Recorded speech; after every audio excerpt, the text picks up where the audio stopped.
Hello, hello, hello, and welcome back to That Quirky Bird Girl. I'm your girl, Steph, and today I will be doing another STEPH TRIES series.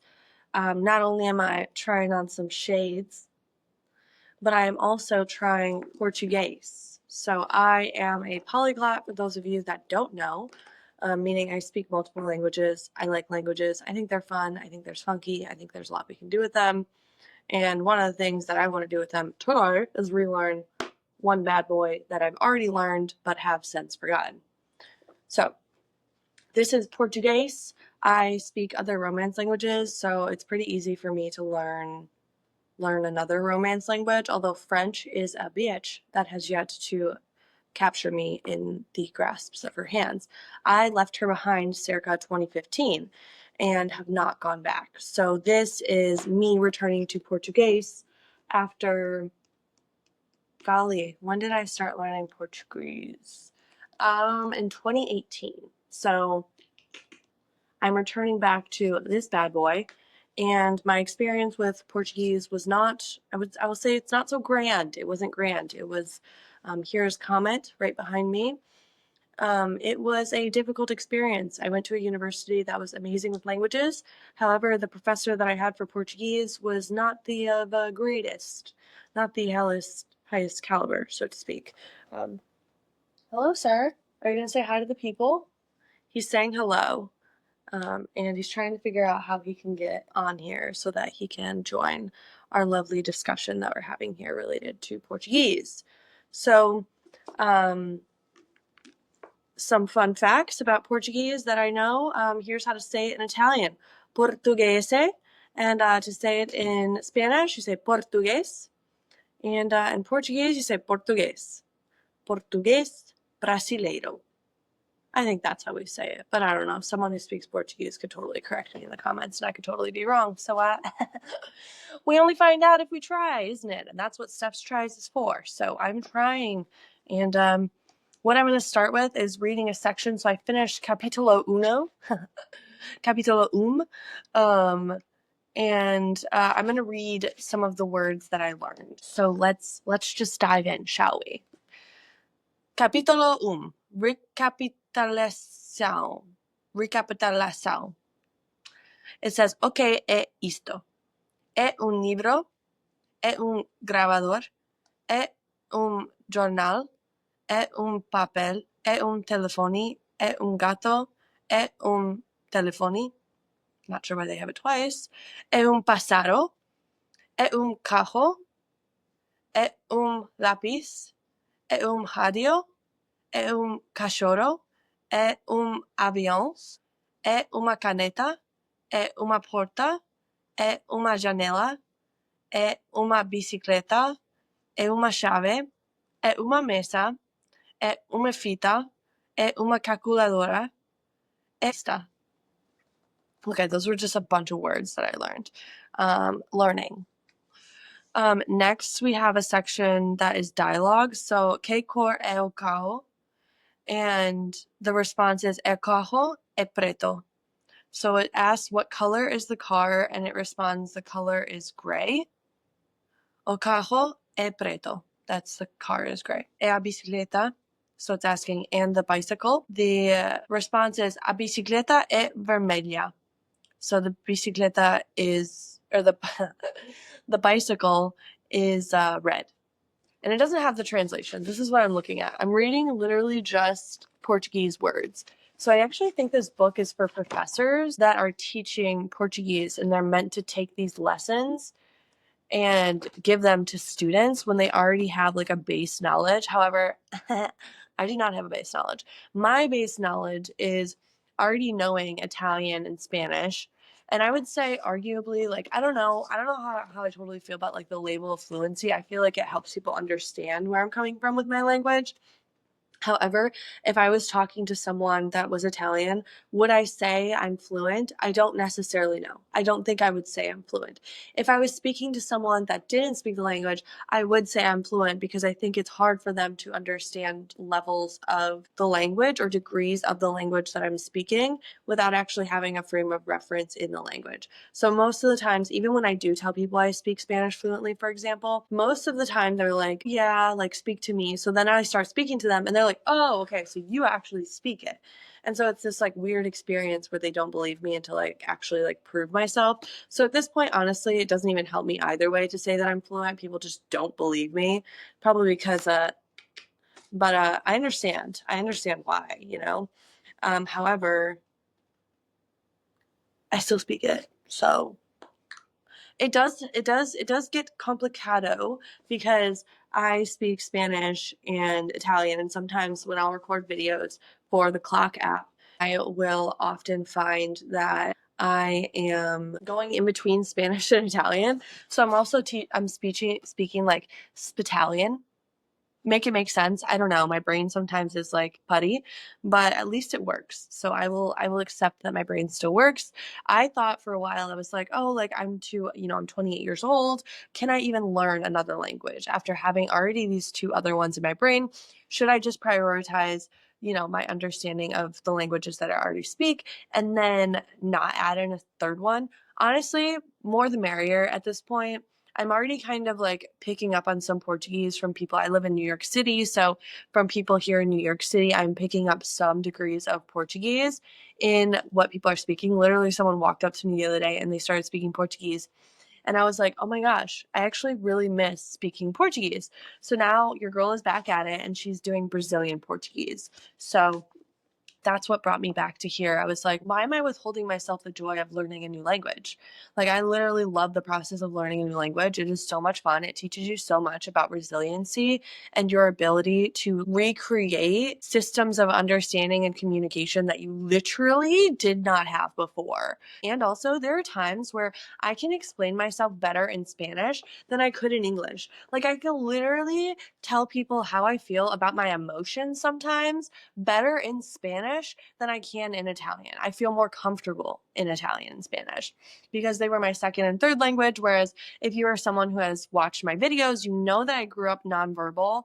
And what that meant for me is that I wasn't able to produce speech in the way that people typically do. So the way that they would see kids going from like, what, why, and then they would like build their own sentences. I did not have that process. For me, I would take phrases and sentences and I would repeat them over and over and over again. So I would experience a lot of echolalia.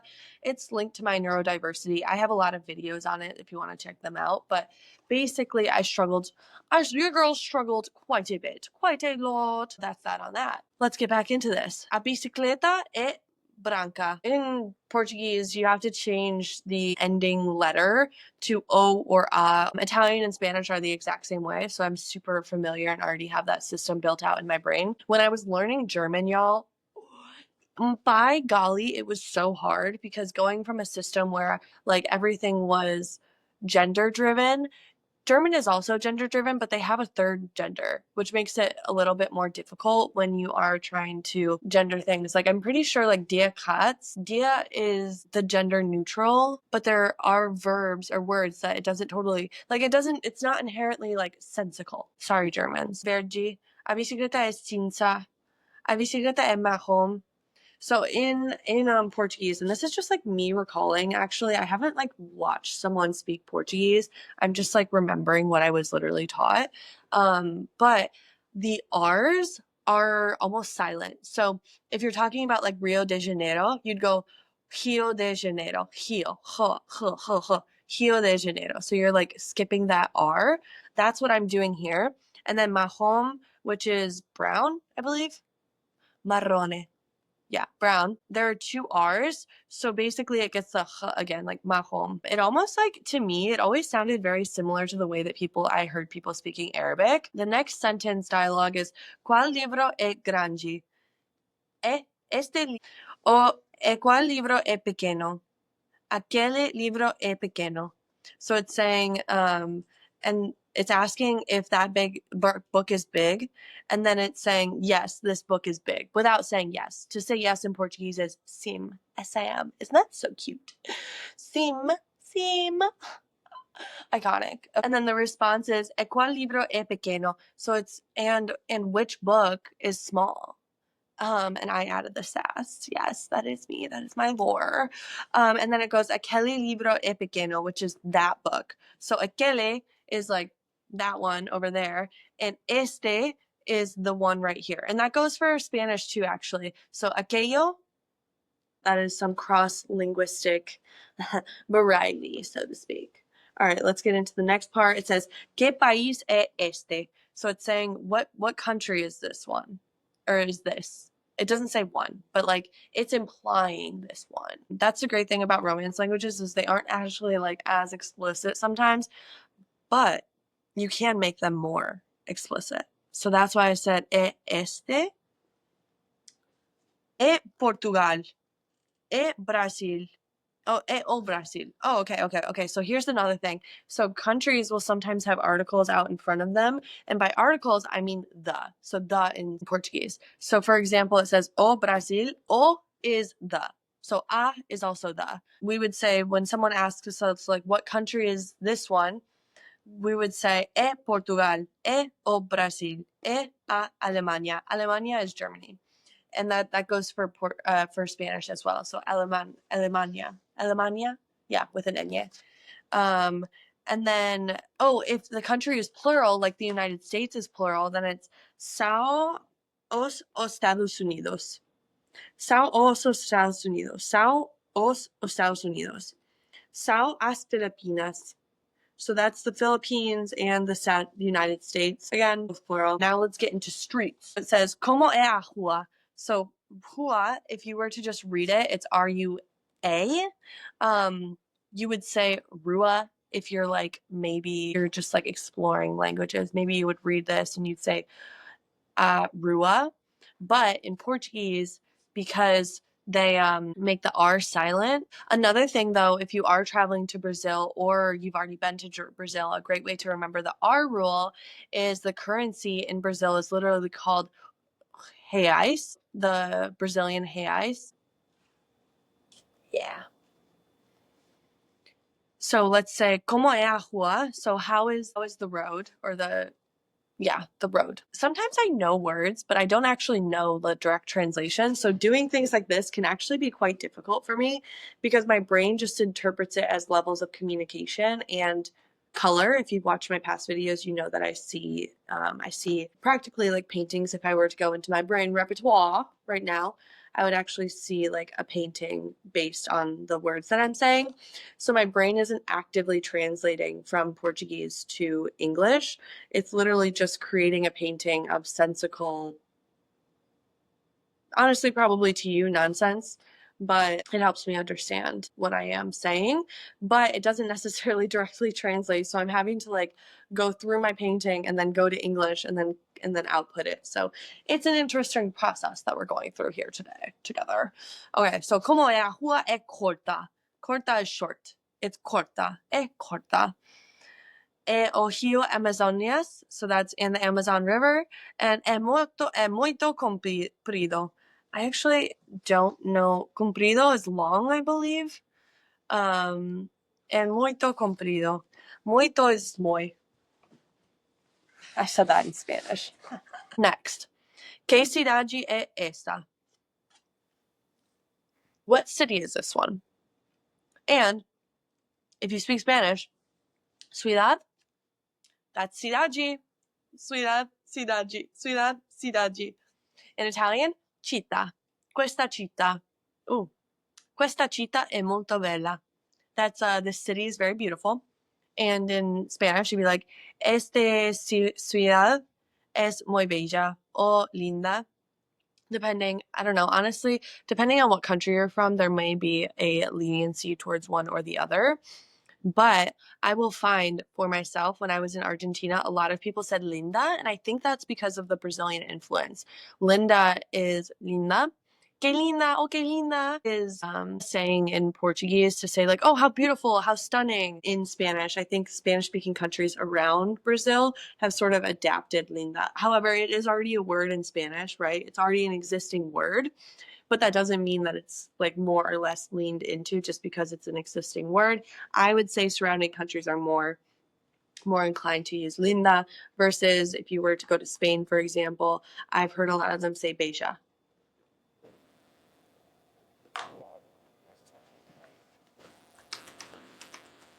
Yummy. Glasses on. Personality activated. Que cidade é esta?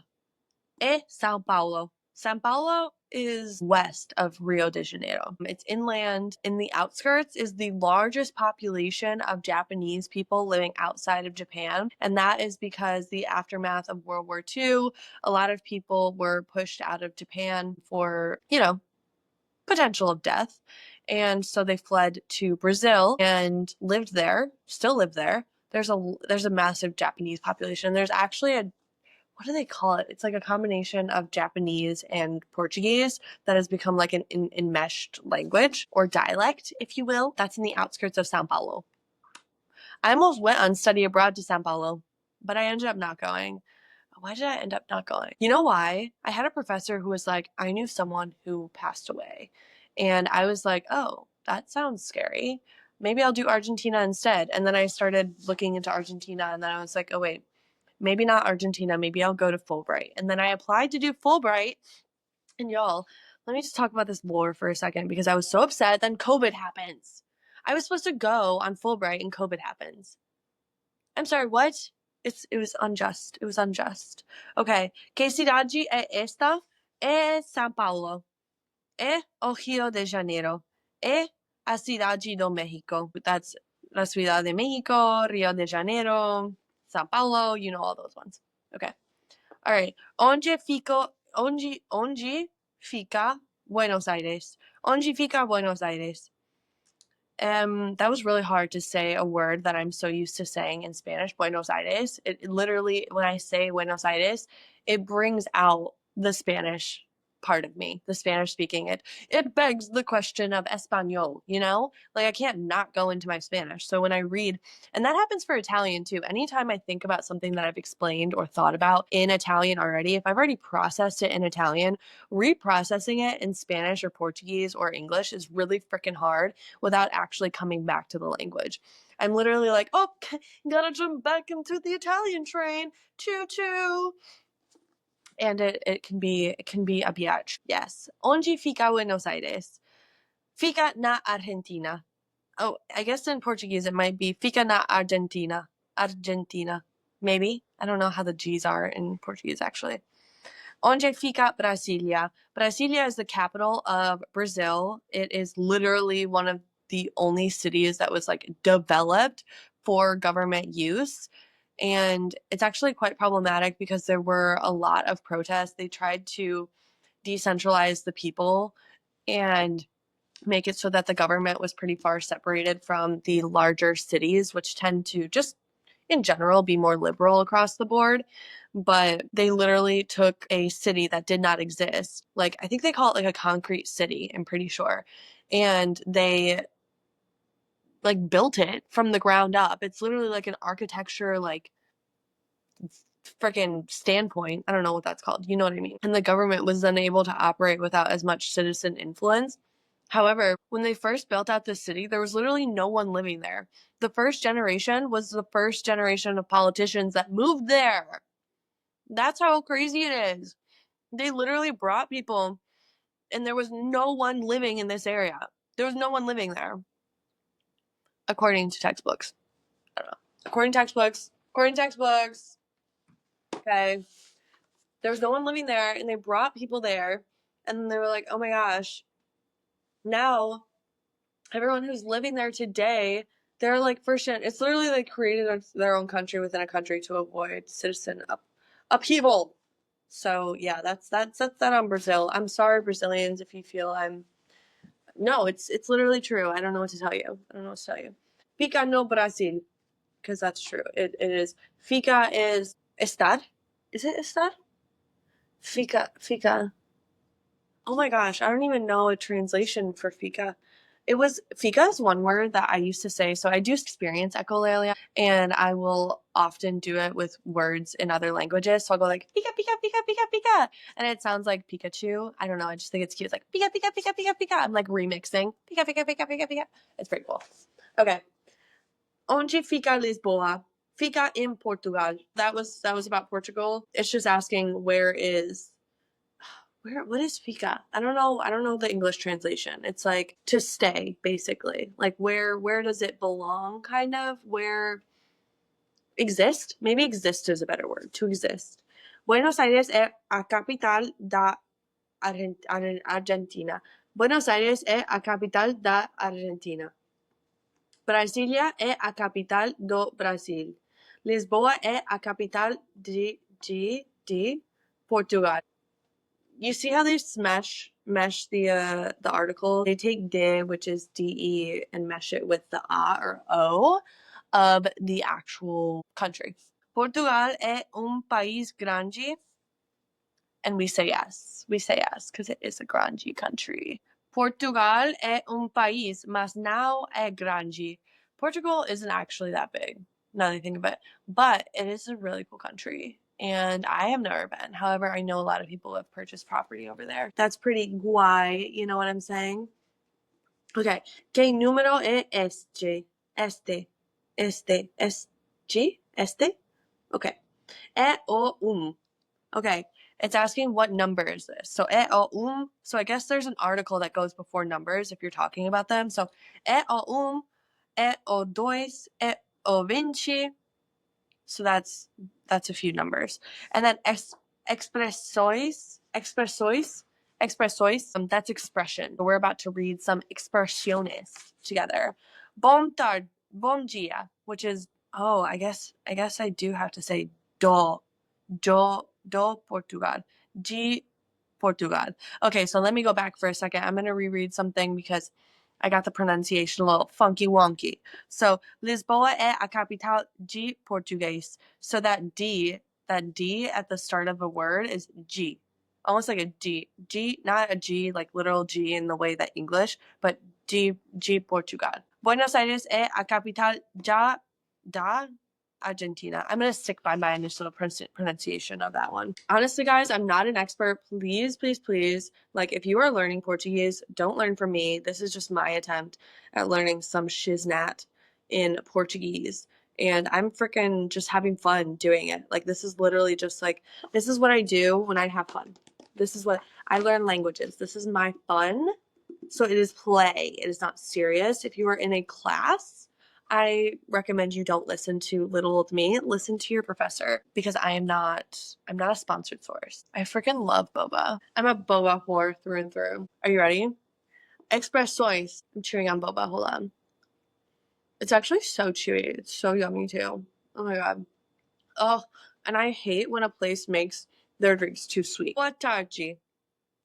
Boa noite. So that was good morning, good evening, and good night. I'm going to repeat them. Bom tarde. Bom dia. Bom noite. No, boa. Oh my gosh. Okay, wait, let me start all over. Bom dia. So dia is masculine, so that's why it gets bom. And then boa tarde is feminine, so it gets boa.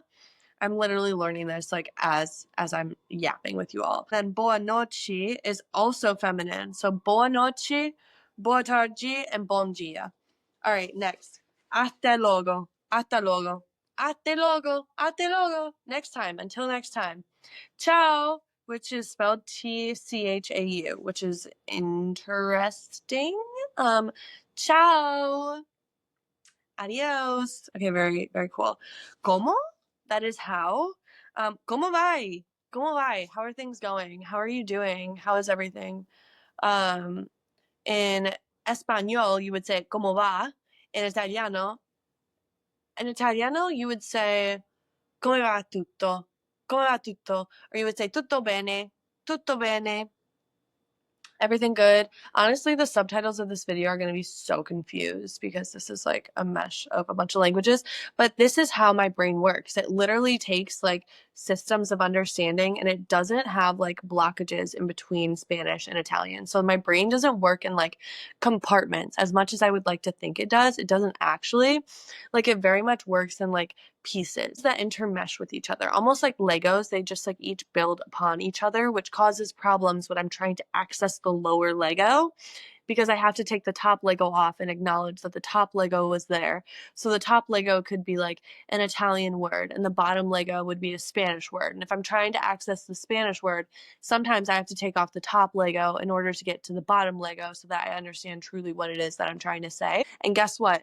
This happens mostly in English. It happens. Do you understand how frustrating it is for your first language to be English, and yet you to struggle on a daily basis to actually speak your first freaking language? And there are times where I'm speaking to people who their first language is not English, and I relate to them, and I can't be like, oh, yo, I relate so hard to you right now. Like, it doesn't make sense. It doesn't make sense. It's literally confusing.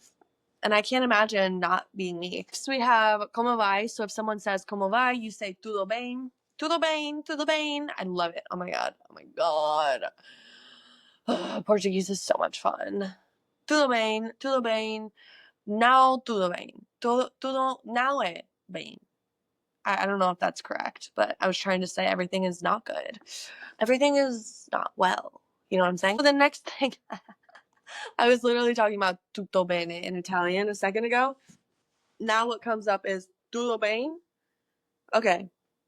And then the next is mais o menos. Mais o menos. Okay, this is something I've actually heard Brazilian Portuguese speakers say all of the time. Mais ou menos. Mais ou menos. One of my really good friends, she is from Sao Paulo, and when we were living in Italy together, she would say the equivalent of mais ou menos all of the time, which is più meno, più meno, più meno, più meno. She would say it all the time. That is where it's coming from inside of my brain repertoire. Next we have por favor. Oh, por favor. Por favor. But the R doesn't roll in the same way Portuguese does, like por favor, por favor, por favor. Next we have pois now. Pois now, which is pues no, I think. Pues no. I don't know really what that means, but I think it means like, of course not. And that is capítulo uno. I'm also going to practice the numbers with you all because that was an area that I was struggling in. I'm going to also keep posting these videos because I'm having fun. 0, 1, 2, 3, 4, 5, 6, 7, 8, 8, 9, 10, 11, 12, 13, 14, 15, 16, 17, 18, 19, 20. Those are the numbers all the way through 20. And then I'll do a little bit of the countries too, because I'm craving it. These are cities. Cidade means cities. País means country.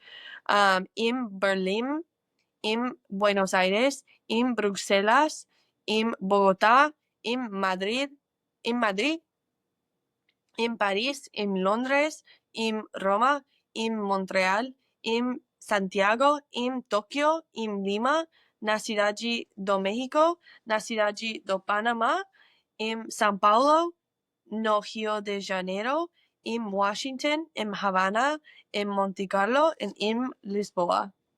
So that's a few countries. Oh, here's actually a map of Brazil. Here's what I was talking about earlier. So you can see that we have Rio de Janeiro right here on the coast. Most people know like where Rio is. And then Sao Paulo is a little bit more inwards. Actually, it does look like they might have some coastline, but I don't know. Don't quote me on that. And then Buenos Aires is down here. That's where I lived. Ooh, bada bing. Brasilia, the city that I was talking about earlier, is right up here. Brasilia, yeah, they're up here. Very inward. You can see all of the major cities literally marked on this map are not on the inside of Brazil. And that was intentional. That is chapter 1. Chapter 2 has a few dialogue, and it gets into the actual like naming of people in the country. So I'm going to do that right now. So Sul Americano, Argentino, Brasilero, Chileno, Colombiano, Mexicano. No. I keep saying Mexicano. Mexicano, peruano, venezolano, norteamericano, canadiense, americano,